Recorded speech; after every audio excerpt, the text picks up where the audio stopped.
Good evening. My name is Miles Young. I'm the chair of the English Speaking Union. I'm delighted to welcome you here tonight in such large numbers. It's a very, very impressive turnout in a world which is just returning to normality, and this feels like a very nice form of normal. The ESU established the Evelyn Wrench Lectures in 2019 at the beginning of the second century of our existence.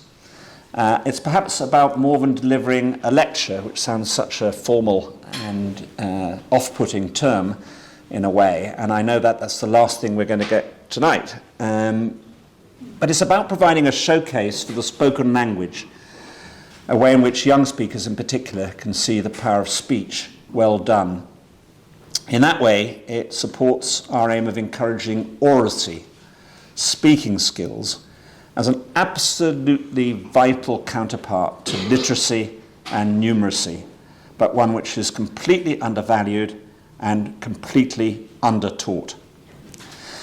Tonight, it's my great pleasure to introduce Mary McAleese, who will talk for about 20 minutes and then enter into a dialogue. Mary was the Republic of Ireland's 8th president, and she was president for 2 terms. Born and educated in the north, she went to Queen's University, Belfast. She brought, I think, a sense of wholeness to the presidency in terms of its Irish sensibility.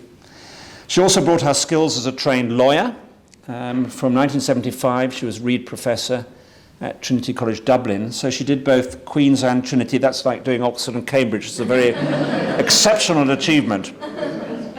I think, for me, Mary's career has been very importantly distinguished by her extremely strong commitment to inclusion, and in particular for her unwavering support for women's rights, the voice of women, and for LGBTQ+ people and their voice, battling against both misogyny and homophobia, and never mincing her words about either of those.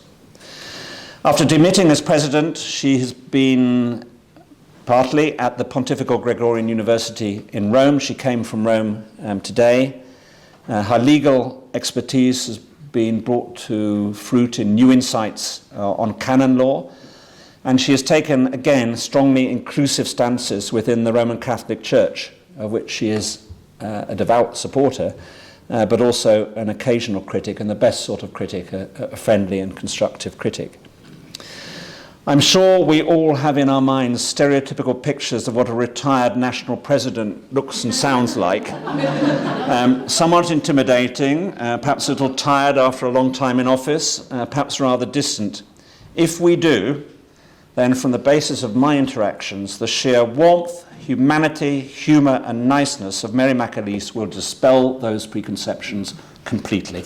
Mary McAleese.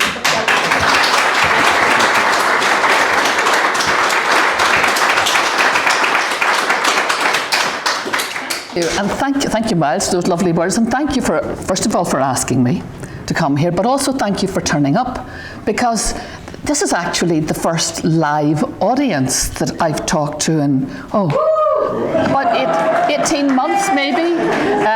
It's a wonderful, I'd forgotten about the chirruping and the talking and the voices and the smiles and the opportunity to make new friends, and it's, it really is a wonderful feeling to be back in that space again. We had our first live graduations, in-person graduations in Trinity College in Dublin just this week. I unfortunately wasn't able to be there, even though I'm Chancellor of the University, but I wasn't there for the first. And people told me that when the registrar welcomed the students, many of whom have waited now the best part of 2 years to graduate, and their parents, long-suffering parents, that people cried.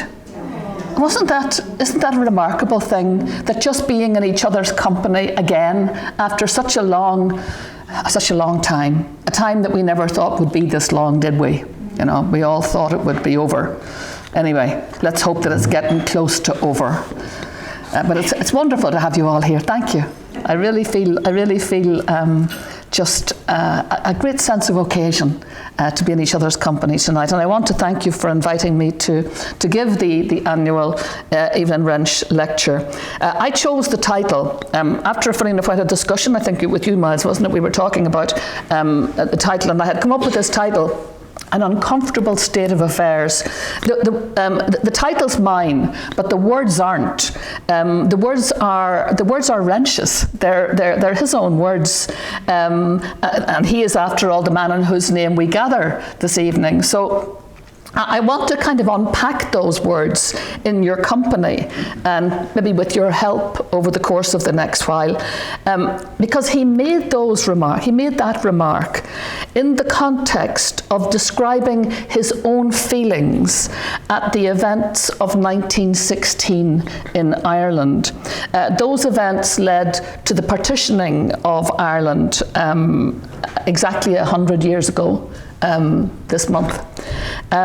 With the north, where he was from, though he had been born and grown up in an unpartitioned Ireland, I grew up in the north, in the partitioned Ireland. I grew up in Belfast. And so he was talking about how he felt, reflecting back on those times that led to the partitioning of Ireland, with the North remaining in the United Kingdom and becoming a bastion of what was supposed to be guaranteed British Protestant rule, though they didn't really reckon on the reproductive capacity of Catholics, which is now becoming a major issue. I was just saying to someone earlier there, at the time of partition, the Protestant majority in the North was 66%, the Catholic minority was 33%. Boy, has that changed. Anyway, speaking as the eldest of 9 children, and my mother and her family did their bit, it has to be said. She's one of 11, and she and her siblings, between them, produced 60 children. Yeah, 60, you heard that right. My family thought they had to increase, multiply and fill the earth all by themselves, and they did a good job of it as far as I can tell. So you had the North, of course, that bastion of guaranteed British Protestant rule, essentially the continuation of, I suppose, empire, the continuation of the United Kingdom in Ireland, and then the South becoming an independent, largely Catholic republic. And boy, has that changed also quite remarkably. In these post-Brexit times, since the United Kingdom left the European Union, that phrase, it seems to me, an uncomfortable state of affairs, has once again assumed a kind of a contemporary resonance that's worth reflecting on and worth working on. I know that this society really values respectful civic debate, empathetic engagement, scholarly critical judgment, and friendship across all the things that would divide people if we let them. But this society is about not letting them. It's about being able to debate in a respectful space without leading to breakdown. And there are ways of doing that we're just beginning, I think, to learn in many ways.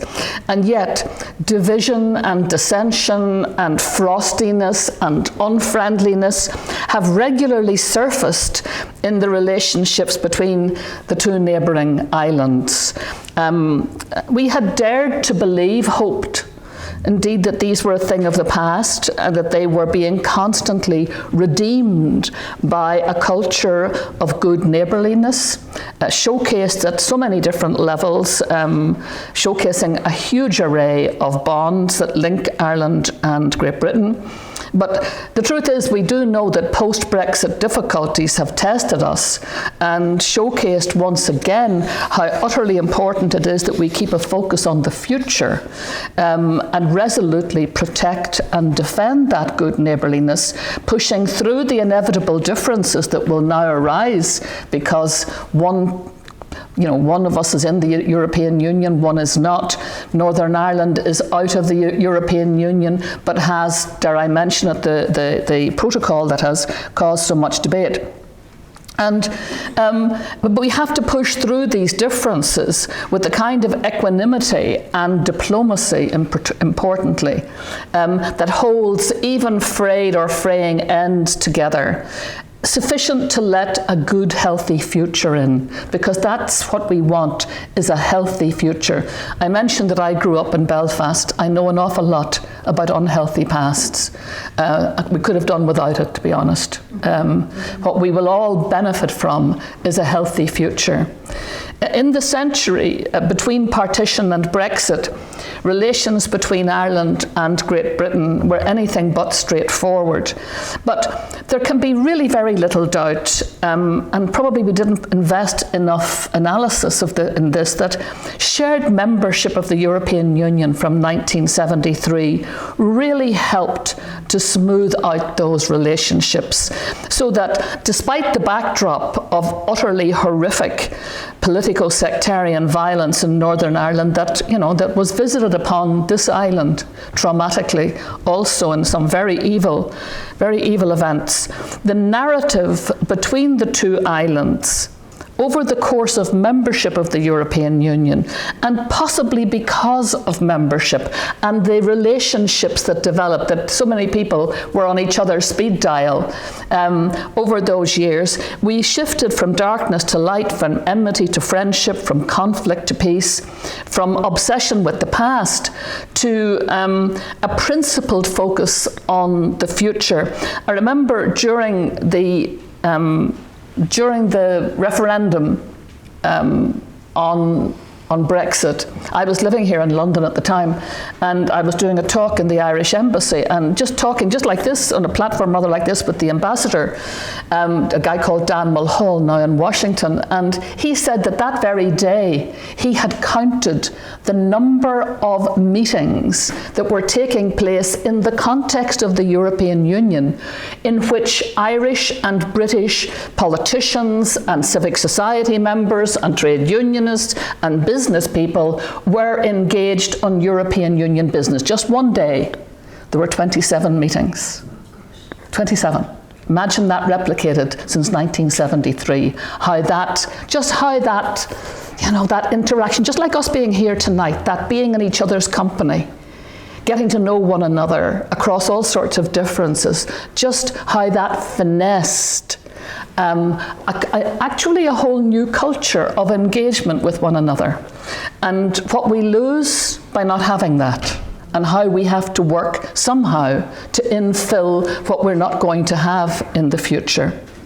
But Her Majesty Queen Elizabeth II, who's head of state of Ireland's nearest neighbour, made the first ever, not her first ever, it was hers, but it was also the first ever state visit to Ireland in May of 2011. Thankfully, I was president at the time.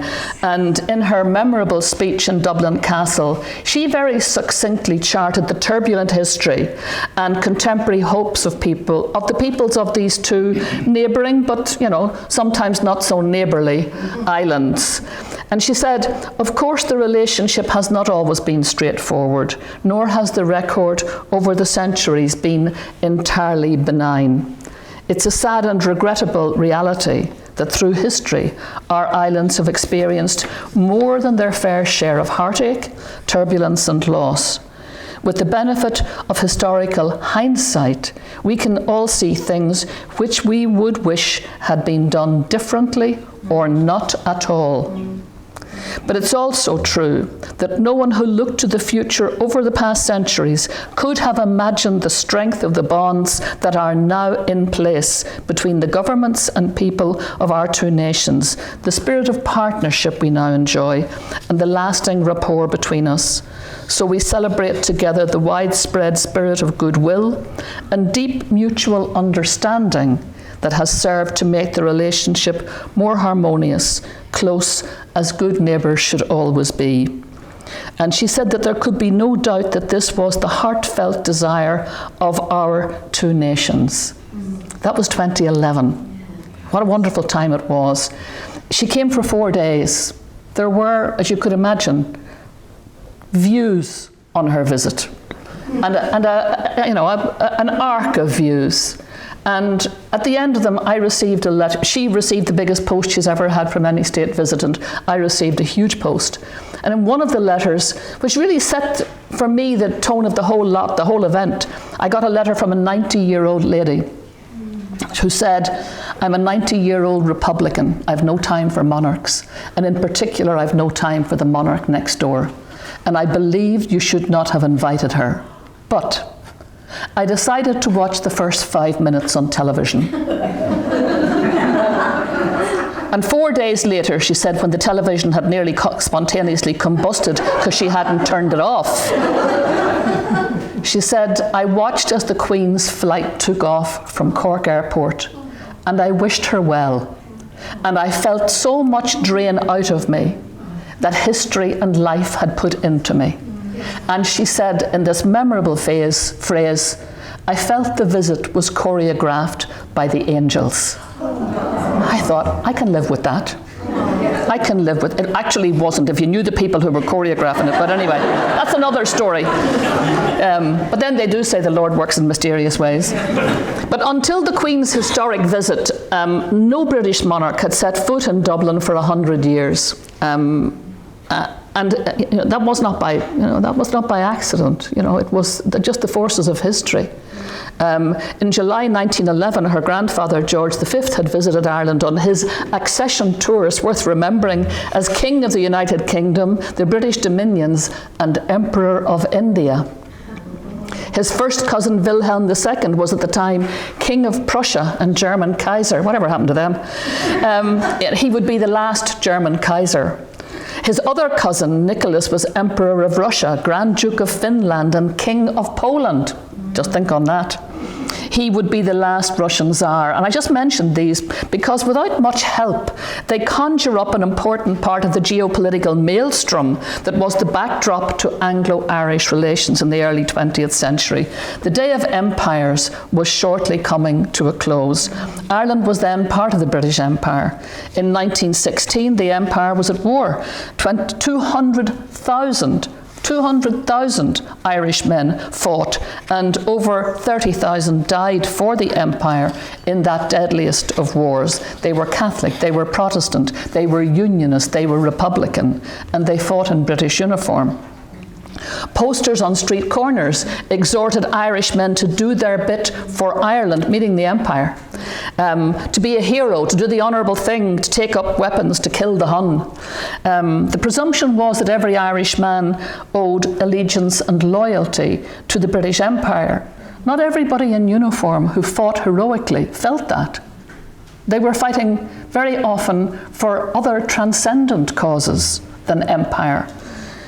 But there was also another tide in Ireland, and it had a very long pedigree. It was the idea of a self-governing Ireland, where loyalty was to the Irish people and to their right to self-determination. That was always going to pit it against the forces of empire. Wrench knew those times very well. It's a remarkable coincidence, really, when I was researching his life, to know that when the Easter Rising occurred at Easter of 1916, he was actually in Dublin by chance. Imagine, he was in Dublin attending the spring show at the RDS. Not far from the scene of the outbreak of violence. And later he stood on Killiney Hill, overlooking Dublin, watching through his binoculars as British troops shelled hell out of the city. And he described them doing that, as he said, with wonderful accuracy. Not so sure that the recipients were as happy about the wonderfulness of the accuracy, but his sympathies are quite easily gleaned even from that phrase. And yet, sometime later, reflecting upon where he stood in respect of this Irish drive for independence, he remarked, I could see the other fellow's standpoint so wholeheartedly that sometimes I find I'm almost taking sides against myself. It's an uncomfortable state of affairs. And he was, of course, as you know, by background an Irish Protestant from the north, as I said, and he had grown up before Ireland was divided. And he has written really powerfully about how the concept of empire captured his imagination as a young man, how convinced he was by its integrity, how proud he was of its accomplishments. And indeed, sometimes his absorption of elements of imperial racism has earned him some reproof, but no more than any of us, he was, after all, a child of his times and shaped by them. But reading his words, I realised that I felt the same kind of passion, but not for empire. I felt the same. Mine is a passion for Irish independence, for Irish unity, for the European Union, but also to be a good neighbour to my neighbours on this island. And yet both of us understood very, very profoundly what it is to love one's country and one's culture and one's identity, what it is to want the best for your people, what it is to be traumatised by the wastefulness of political and religious violence between neighbours, what it is to want to be good neighbours, to be willing to work to achieve good neighbourliness, no matter what the difficulties. So confronted with the Rising and its very bloody aftermath, Wrench's sympathies naturally lay with the Empire, as indeed many people would have agreed with him. But he also somehow found a space in his thinking to respond with an openness and a generosity to the call for Irish freedom. In that regard, he was rare. He was rare. He started an organisation called the Irish Unity League that argued for full self-government of a united Ireland of free citizens within the British Empire. It was quite a radical idea. And yet the language he uses is emollient. It's free from the normative sectarian and political invective. His thesis had only one flaw, and it was a flaw that his upbringing, formation and imagination couldn't let him yet see, and that was that the people who wanted Irish independence, for those who wanted Irish independence, the beloved empire was the problem. It wasn't the solution, it was the problem. And it has to be said that the Irish's experience of empire was rather baleful.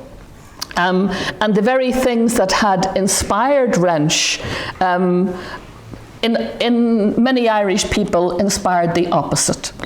And you do need people like Wrench who are willing to stand in the shoes of the other and listen to that other voice. And his openness of heart and mind is what allowed him then to say those words that I just found so very moving.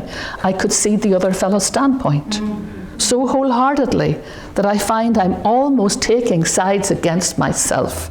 It's an uncomfortable state of affairs. Isn't that a wonderful state of affairs in many ways? Because it's precisely the journey we all have to go in divided societies, where we seek to find ways out of division and endemic conflict, where we have to stand at some stage in the shoes of the other to try and understand his or her perspective, to be willing to listen, to learn, to debate, to dialogue respectfully, to differ profoundly, to stand your ground. Yes, to stand your ground, but without the fear that you'll be knocked down, that somebody will react violently to you.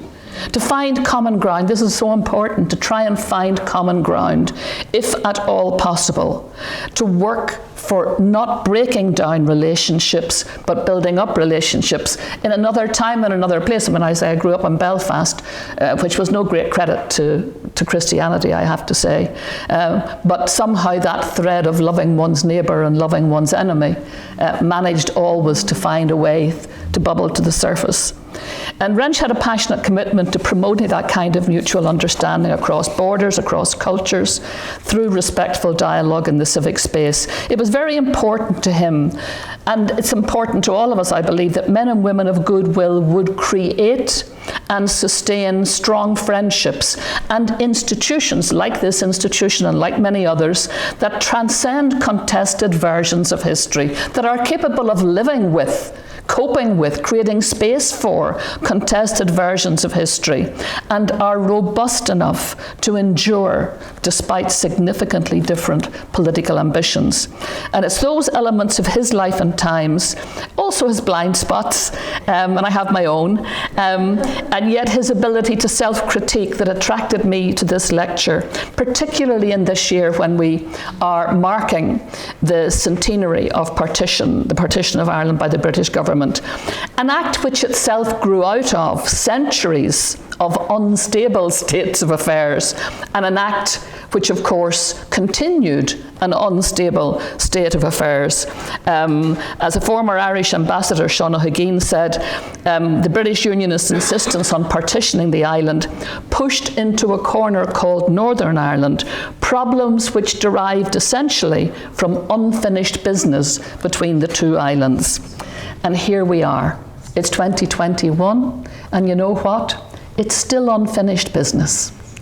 And especially after the Good Friday Agreement. For that agreement, while it accepts the continuation of partition and Northern Ireland's membership of the United Kingdom, it also allows for the ending of partition by majority consent. In other words, the removal of Northern Ireland from the United Kingdom and the constitutional reunification of the two parts of Ireland into the independent Republic of Ireland. Now, the Great Good Friday Agreement was a very noble, hard-earned, decent compromise. It involved very significant changes of hearts and minds. It involved that giving, that generosity of giving a little on the basis, my philosophy has always been that, 90% of something is better than 100% of nothing. And that seems to me to have been an underlying philosophy of the Good Friday Agreement. It involved very significant changes to the Irish Constitution. Most importantly, it provoked a great day of grace in Ireland because there were twin referenda, North and South, and overwhelmingly the people spoke of the yesness that was in them for peace, for parity of esteem, for a new kind of relationship. And it brought a great era of peace and stability. But, and here's the important thing that people sometimes want to run away from, the reality is it did leave partition on the agenda as an open question. It's one that future generations are going to have to deal with when the test set within the Good Friday Agreement, if and when that test for holding a referendum on the future constitutional position of Northern Ireland is held. Now, the temper of how it is dealt with is going to be very important, and that temper is going to affect both islands. It's essential that it will be even tempered in the spirit and letter of the Good Friday Agreement. We're going to need an awful lot more, it seems to me, of Wrench's ability to avoid knee-jerkery, to seek and out and live with discomfort, to accept that the other side of the debate may actually have integrity, may have some bona fides, may have strengths or considerations or arguments that are at the very least deserving of a language that doesn't conduce to seeding hatred, but rather conduces to, at the very worst, to gracious dissent. And that would be my ambition for whatever lies ahead of us. Wrench's dictum that international relations should not be left to governments alone is particularly apt, because it seems to me that the peoples of these neighbouring islands, as they adapt to the new reality that Ireland's a member of the European Union, Britain is not, also have to adapt to a future where we want to be those good neighbours to each other, and we are going to have to face these constitutional difficulties in the future. And we're very fortunate that the constitutional debate, or the debate about the possible future constitutional position of Northern Ireland, is taking place at a time when we have the best educated generations ever on these islands. And we already have an army of scholars working right across all the panoply of issues that such a debate is likely to provoke. And it's good that it is scholars who are in the space. They are doing so with the kind of forensic scholarship that I hope will conduce to sober, serious, critical reflection rather than the kind of jingoistic sloganeering that bedeviled, civilized discourse in the past. And this mission, this union, this English-speaking union, this mission, it has a mission, does it not, to try and encourage and develop precisely that kind of discourse, to help people to contribute fully to society, reach their potential, combat ignorance, divisiveness and intolerance, and to do it in a way that relationships aren't fractured, but are healed by a respectful discourse. So I want to wish you well in the programs and that critical thinking that you are so devoted to. It's a key mission for civic societies on these islands. It's a key mission for those of us who want a neighbourly future. Nothing stays the same, does it? No. Nothing stays the same.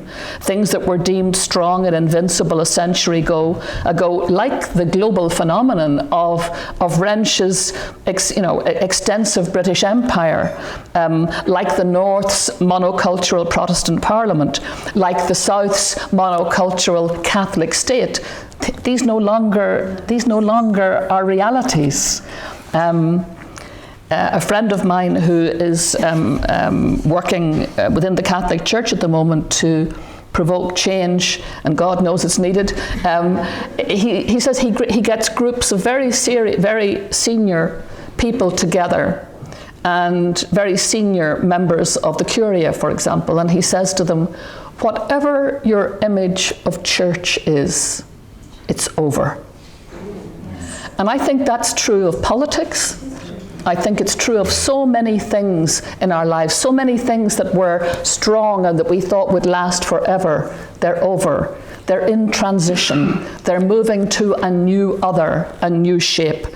And we want to be ahead of that to make sure that shape is healthy, because God knows we've had experience in very recent times of the forces that conduce to the opposite, that would drag us back into times that you would almost despair of in their darkness.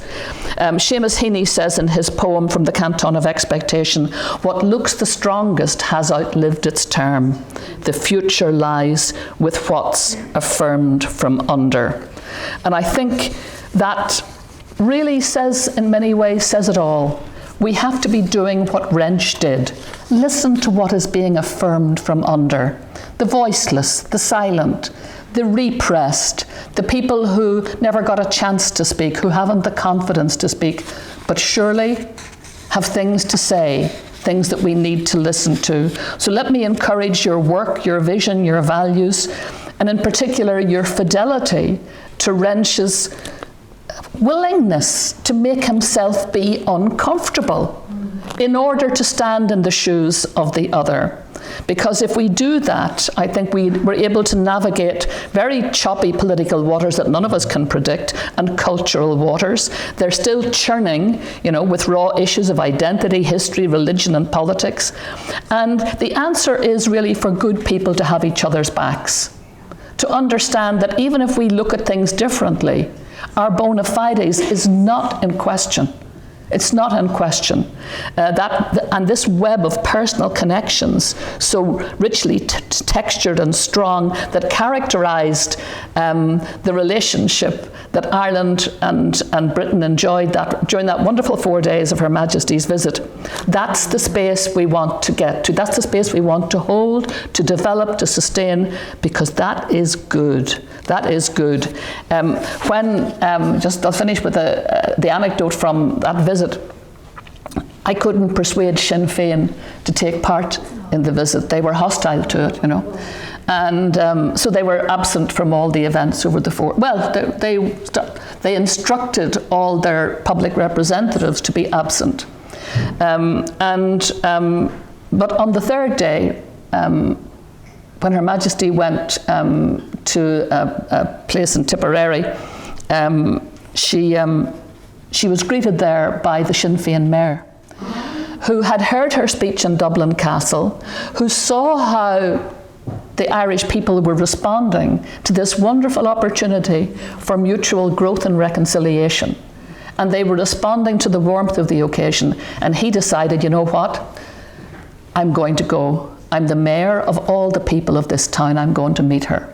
And so he did. And that was the first break, if you like. And in fact, Gerry Adams, at that time president of Sinn Féin, made very nice comments about the speech that she made. But the point is, they didn't turn up for the dinners, they didn't turn up for the formal events. But, you know, nothing stays the same. When President Michael D. Higgins, my successor, went to Windsor Castle 3 years later, and I was very fortunate to be there too, who was there? Only Martin McGuinness, former Chief of Staff of the IRA, by then, of course, Deputy First Minister in the government in Northern Ireland, but who had been in those, who had been the Deputy First Minister back in 2011, but who had not felt able to come to Dublin. But he felt able to come and meet her in Windsor Castle. So nothing stays the same. And for those of us who want the progress that we make to be about creating healthy societies, decent societies, underpinned by values of goodness and care for one another, and who are offended by elitism, who are offended by division, offended by exclusion, and all the isms, whether it's sexism, whether it's homophobia, whether it's racism, and all these things that don't conduce to building up the human person. We have to be able to say that, you know, nothing less is our future than being able to do what Wrench did. Stand in each other's shoes. Be prepared to be a little uncomfortable. That little bit of discomfort, you know, if you add all the little bits of discomfort together, it adds up, ironically, to a very, very healthy community. And maybe out of that uncomfortable state of affairs, we can finally create a very comfortable future for all of us on these islands. Thank you for listening.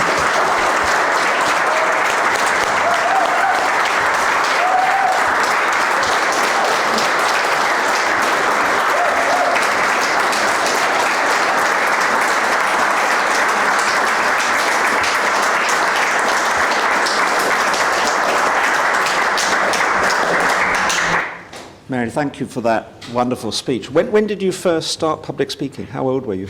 I started public speaking at school. It's how I met my husband, strangely enough. Yeah. I beat him in all the debates that we were. Inter-school debates. I started schools debates when I was about 15. Fantastic. Yeah. And do you have any terror, or did it come naturally? Initially, yes. I mean, I did have the wobbly legs, and somewhere along the line, I lost them just through practice. So that now, it would never occur to me to be nervous standing in front of an audience, unless they're 5-year-olds, particularly the iPads. But somewhere along the line, the sea legs, I got the sea legs, and I'm always very grateful for those years of school debating societies. I have to say, probably against myself, that one of the reasons why the school debating society was so attractive was I was in a Belfast convent school, and all female with nuns. The opportunity for meeting people of the opposite sex was like limited, but this was one of the areas where you couldn't meet them in the sports field. All the games we played were all girls' games. There were no mixed games. Anyway, so the Inter-Schools Debating Society was one of the few areas where people of the opposite sex could meet. And it kind of worked for me because, like I say, I found my husband there, so it was a good deal. So Irish oratory is quite famous, and there was a book written, which I tried to get to bring tonight, called Irish Orators and Oratory, by Kettle, who was one of those people who were persuaded by Redmond actually to go and to go and fight, and he died on the Somme in 1916, and he talked about oratory being a combination of passion, structure, and beauty, which I think is a rather nice way of describing it. And he talked about a number of Irish politicians and orators, Parnell, Grattan, Tone, Redmond. Who do you look to as your ultimate role model in Irish history? Isn't it funny? Just while I was talking, if you remember when I was talking about those soldiers who fought in British uniform in 1916, 200,000 of them, and I mentioned that not all of them were fighting for empire. It was him I was thinking of. Really? Yeah, Tom Kettle I was thinking of. Isn't that strange you would mention him? Yeah. He wrote a beautiful poem to his daughter. He died obviously at the Somme, but he wrote a beautiful poem to his daughter. And he said that the reason he was fighting was for what he called the secret scripture of the poor. The secret scripture of the poor. It wasn't for empire. It wasn't for king and empire, but for the secret scripture of the poor. It's very interesting. But anyway, to answer your question about great orators, I grew up in a house where my father had, my mother and father left school, or my mother left school at 15, my father at 14, but they were very, very interested in education, and sort of self-taught people. And what we had in the house, were like Robert Emmet's speeches from the dock. Oh, yes. But most importantly, my father's great hero was Daniel O'Connell, the liberator, the great lawyer who, in his day, I regard him really as the father of democracy on these islands, because certainly the father of human rights. Here he was, born at the end of the 18th century, just in time to take advantage of a law that allowed Catholics for the first time to become barristers. He's the person who championed Catholic emancipation, but he also championed Presbyterian emancipation, because they weren't emancipated either. He also championed the freedom of Russian Jews, and in particular he formed a great alliance with a man called Alfred Douglas, who, if you remember, was the slave who, the African-American slave, who came to Ireland because of his fascination with O'Connell. O'Connell was he was the Nelson Mandela of his era. So for me, he is and always has been my great hero. Why? Because I've never been convinced about the use of violence. Never. That's not to say, if somebody attacked a child of mine that I wouldn't be capable of walloping them out of the way.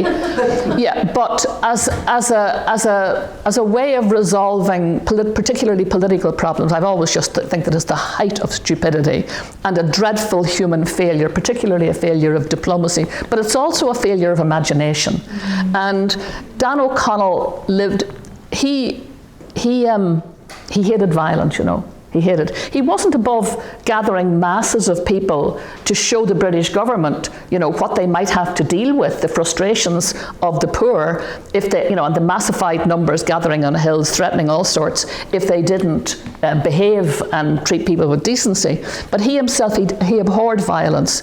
And of course, he died regarding himself as a huge failure. He died just, that awful era of the 1840s, 1848, when you had the era of European rebellions and revolutions, and he thought he was a dreadful failure. I regard the Good Friday Agreement actually as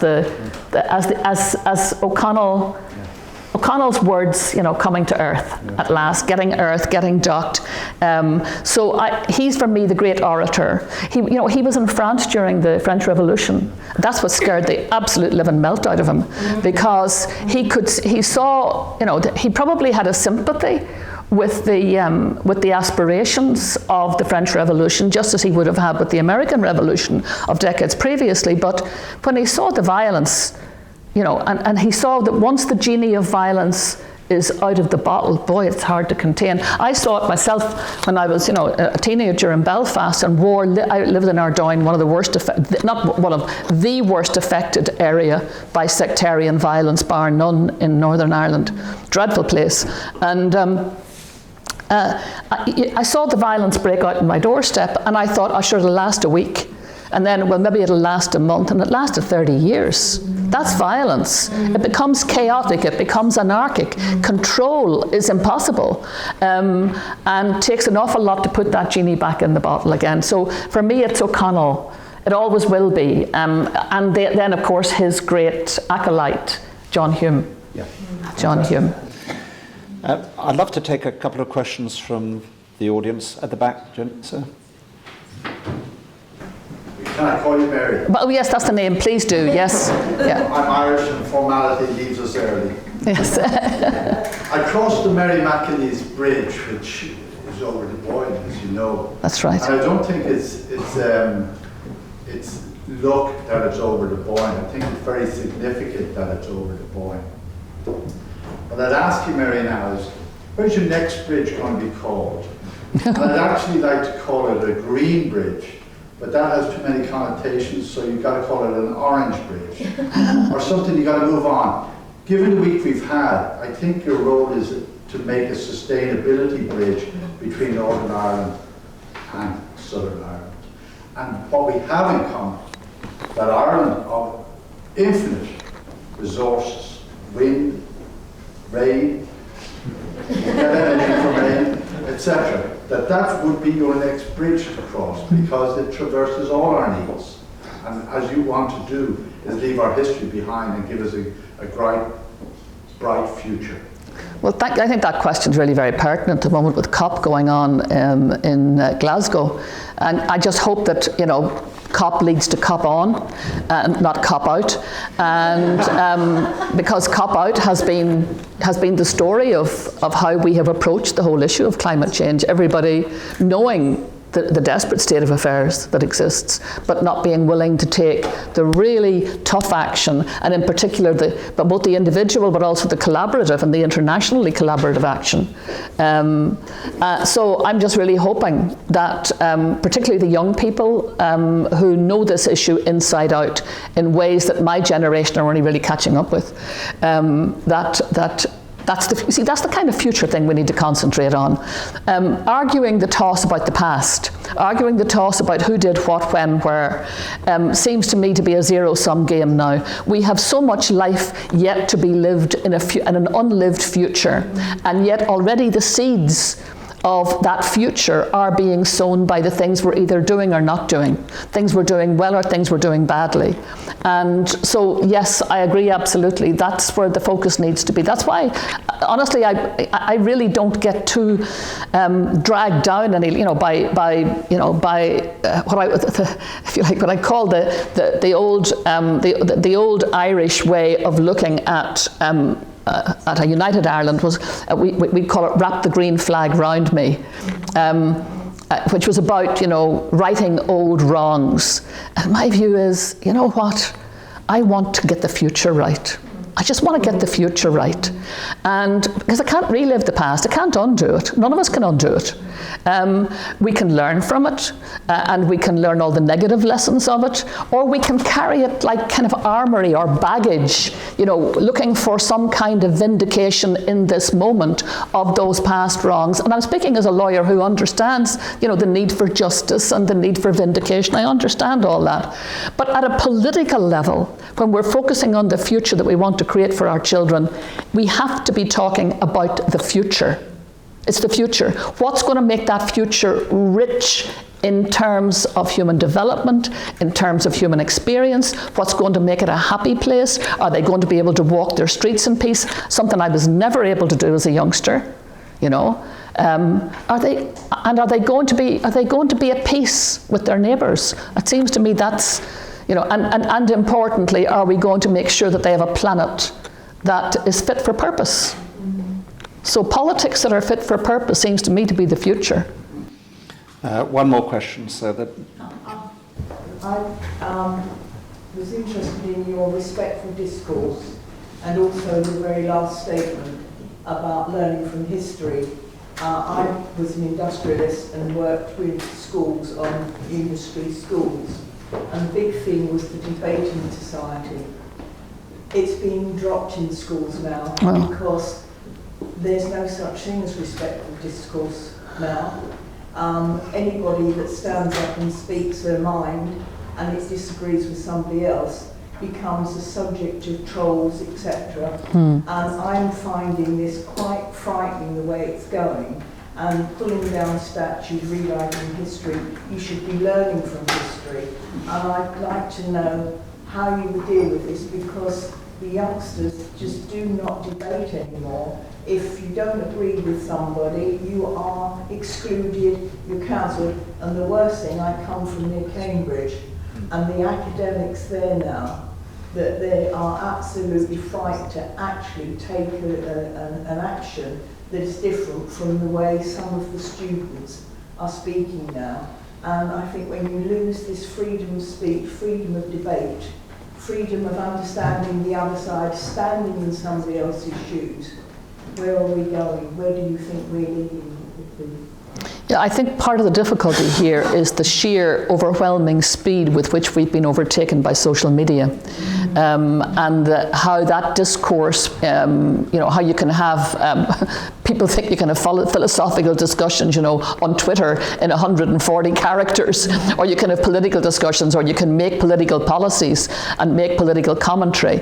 And unfortunately, I think that has raced way ahead of us. If the lawyer in me looks at how we coped with speech that was hate speech, or speech that was designed to inspire and incite violence, defamatory speech, over the years we have grown mechanisms for dealing with those. They might be very imperfect, they're cumbersome, laws of libel, hate speech laws, incitement laws, but nonetheless we developed them. Now we developed them over models that are now, that are almost redundant. The kind of press, the kind of television and radio that I grew up with is a different world by a factor of I don't know how many to the world of media that we now inhabit.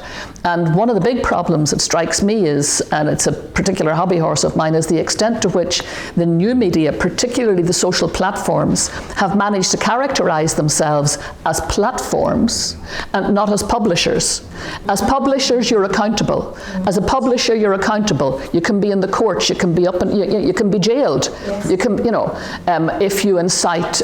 But platforms, no. And at the same time, I also accept that these platforms have within them huge potential for human development and human good. I mean, I can see that, how they open up space for discourse right around the world, but they also open up space for pillocks, quite frankly, and that's problematic because these are people with no conscience very often, people who don't care who they hurt. We've seen, and you've all seen it in radio and television, the little youngsters, who have been trolled to suicide. And so it seems to me that we're just clutching at the tail end of this at the moment, because it has raced so far ahead of us and so quickly now. I'm just very conscious, that I have two grandsons who honestly know more about technology at 5 and 8 than I'm ever going to know. So the world they inhabit already is so transformed by technology and so transformed by social media that I think that we really do have to start galloping in terms of accountability, in terms of particularly bringing a culture of accountability. And I mean, I had this debate the other day, funnily enough, in Glasgow, where I'm teaching at the moment, and some people, one of the questioners suggested that the social media platforms, should be allowed to just completely to self-regulate. My question was, if you're driving your car home this evening, do you want to get onto a road where people are self-regulating? Self-regulate, no rules, just make them up as you go along, and just hope that everybody, avoids your car, doesn't crash into you. Because honestly, I really do. I don't want to live in that world. Because Isn't it what the politicians are doing, having voted down the political accountability, and it is about, ultimately it's about a political will to take on industries that have become mega powerful, and now of course calling, it's it seems to me this really is an urgent issue for our time, because it's also about protecting our children. It's all about protecting our future. We can't have a future of people who are terrified to speak in a world where we've just worked since the Universal Declaration of Human Rights to establish that everybody has the right to freedom of speech, conscience, belief, thought, religion, if at the end of the day they are silenced by bullies. Yes. Yeah. You know. So I was under very strict instructions to finish at 8 o'clock, and it's already 2 minutes past. James, I think you want to say something. I will, just very briefly. I was going to say, has there ever been an easier task than to propose a vote of thanks? It's a joy to propose a vote of thanks. And Mary, I'm going to say Mary as well. Oh yeah, Mary's good. That's what my mother and father gave me that, so. When you very modestly spoke about the extraordinary visit of the Queen to Ireland, of course you were instrumental in undertaking that and getting that moved on. And we also, many of us here, will have watched that extraordinary moment of the Queen's speech, along with that 90-year-old that you cited. And as you say in your wonderful memoir here, you let out a slightly lame wow. But I couldn't believe it. I remember the wow that you said when the Queen spoke in Irish. In Irish. Of that speech. And I think you felt the warmth of everyone here and a collective wow on our part for this evening's speech. And I was thinking as a historian, wearing on the hat as a historian, thinking about the longue durée of Irish history and of the violence and of the enmities and of the extraordinary difficult relationship that there has been, and that I think almost euphemistically called the Troubles, which almost everyone in this room grew up with, and how extraordinarily fortunate the people of Ireland and of this country have been, that there has been a generation of people who have embodied the values which you've spoken about this evening. We had in a predecessor lecture series, which some of us will have been to in 2004, Senator George Mitchell speaking to us. It was a wonderful occasion. It was very formal. Afterwards, he was very generous with his time in speaking to younger members in particular. But you have given us this evening, I think, as also part of that generation, of an insight into how you've contributed to that, and have given us an occasion which has been filled with the most extraordinary spirit of generosity, and, if I may say so, an encapsulation of our values through an interpretation of Wrench. Wrench is a difficult, Evelyn Wrench is a difficult person, as you say. A child of these times, I think. That's okay. So, well, exactly.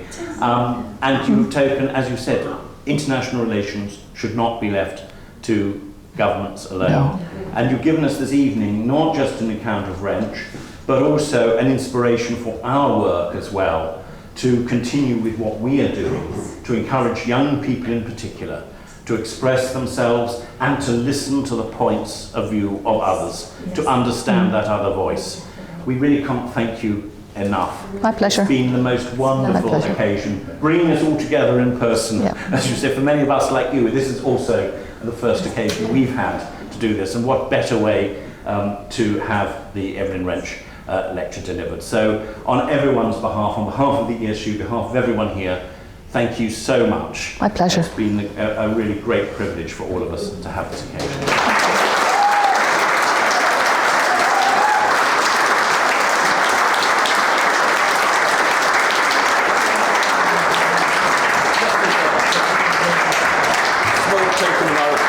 Thank you. History of the ESU with more work to Oh, thank you. Thank you. I have something to read in the plane home now. Thank you. Thank you all very much.